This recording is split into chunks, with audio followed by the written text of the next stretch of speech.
Hello दोस्तों, आपका एक बार फिर से स्वागत है यूजीसी नेट जून 2025 की तैयारी के लिए।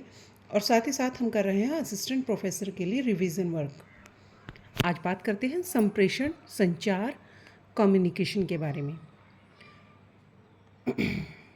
संप्रेषण संचार यानी कि लैटिन भाषा के कम्युनिस्ट शब्द सम प्लस प्रेषण, इससे ये बना है। कम्युनिस्ट शब्द जानकारी या तथ्य को कहते हैं। इसमें हम कुछ पॉइंट्स लेंगे, जैसे कि संकीर्ण अर्थ में हम समझेंगे संचार दो या दो से अधिक व्यक्तियों के बीच विचारों, संदेशों या सूचनाओं का आदान प्रदान होता है। ये लिखित, मौखिक और सांकेतिक तीनों ही तरह से हो सकता है, अलग अलग तरीके से। आगे हम समझेंगे संचार से व्यापक रूप में क्या तात्पर्य है, यानी कि दो या अधिक व्यक्तियों के मध्य सूचना, विचार या तथ्यों का आदान प्रदान इस प्रकार से हो कि वे उनका अर्थ समझ सकें। उनमें जो निहित भावनाएं हैं, तर्क हैं और उनमें जो आपसी समझ, विश्वास उनको समझ सकें। तो इसमें कुछ इम्पोर्टेंट तत्व होते हैं, जैसे संचार एक मानवीय प्रक्रिया यानी कि मनुष्यों में ही पाई जाती है।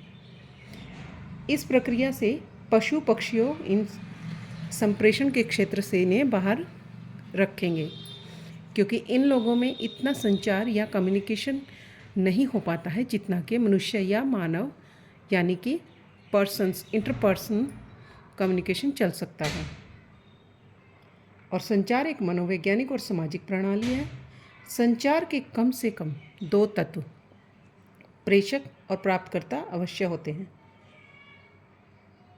अब इसके हम इम्पोर्टेंट 5 तत्वों के बारे में जानते हैं, जैसे संदेश वाहक, यानी कि जो व्यक्ति संदेश को देना चाहता है या लिखना चाहता है या समझाना चाहता है, उसे कहते हैं संदेश वाहक, भेजने वाला। विचार या संदेश सेकंड पॉइंट है। तो सेकंड पॉइंट, विचार या संदेश को हम जानेंगे कि किसी भी व्यक्ति को जब अपनी कोई सूचना या कोई जानकारी किसी को शेयर करनी है तो उसे हम संदेश या विचार कहेंगे।